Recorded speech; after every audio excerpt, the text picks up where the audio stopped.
Hi, abang kaka! Welcome to my channel. It's me, Dibs TV. Muling nagbabalik, abang kaka. So, today's video, magluluto.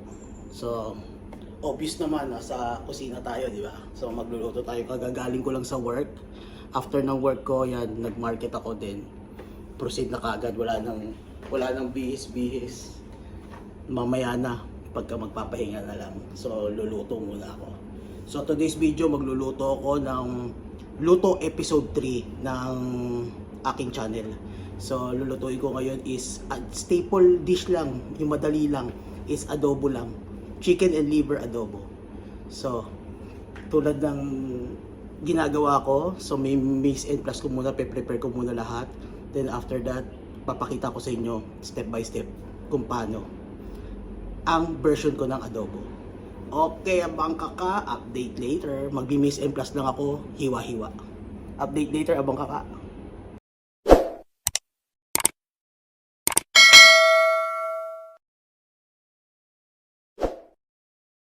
Okay, abang kaka, I'm back. So ito na po, natapos na ako sa miss and plus. Na-prepare ko na lahat ng ingredients ko para sa adobo.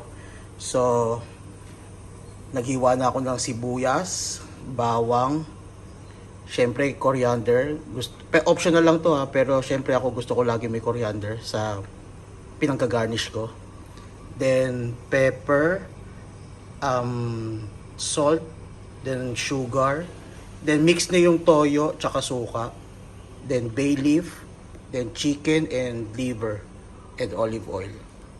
Yan, nagpapainit na rin ako ng kawali. So first, isisir ko muna yung meat. Sisir ko muna siya. Then tsaka ko siya sosote sa sibuyas, bawang and everything. So yun, ganoon ako mag-adobo. So sinisir ko muna yung meat para juicy. Okay, abang kaka, proceed na ako. Update you later. Yan, abang kaka, sinisir ko na. Ayan, matalsik. Yan, sinisir ko na. Matatapos na ako yan, golden brown na siya. Yan. So, update later. Okay, abang kaka. So, finish ko na ma-seared. So, isosote ko na yung onion. Same pot lang. Para sayang yung yung mga nakadikit.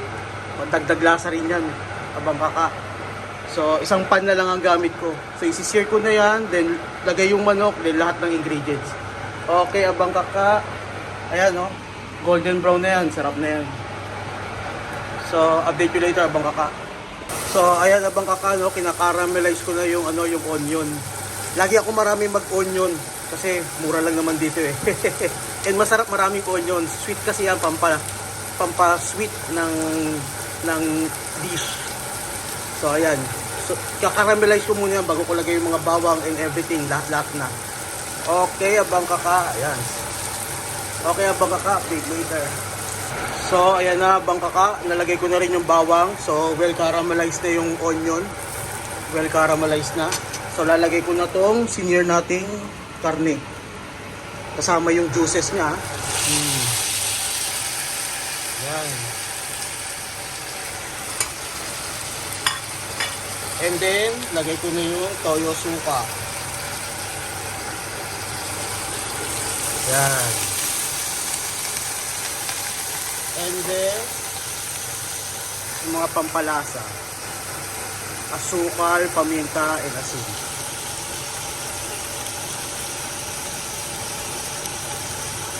Yan.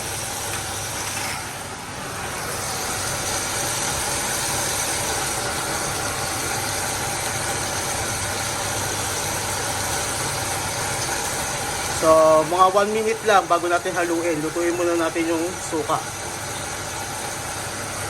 Yan. Update later, abang kaka. So, ayan na siya, abang kaka, no? So, lagyan ko ng konting water.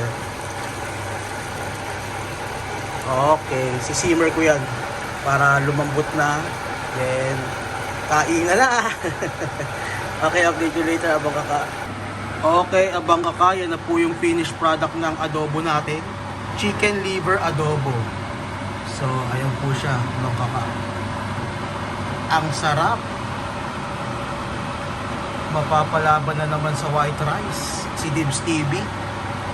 So ayan, abang kaka. may version chicken liver adobo. Yung coriander leaves optional lang, abang kaka. So ayan, abang kaka. Sarap. Okay, abang kaka. Yan, tapos na yung chicken liver adobo natin. So, till next video, abang kaka. Magpapahinga na po ako kasi kagaling ko lang sa trabaho. So, please do like and share, subscribe. Maraming salamat sa suporta. Yeah. Dibs TV signing off. Adios.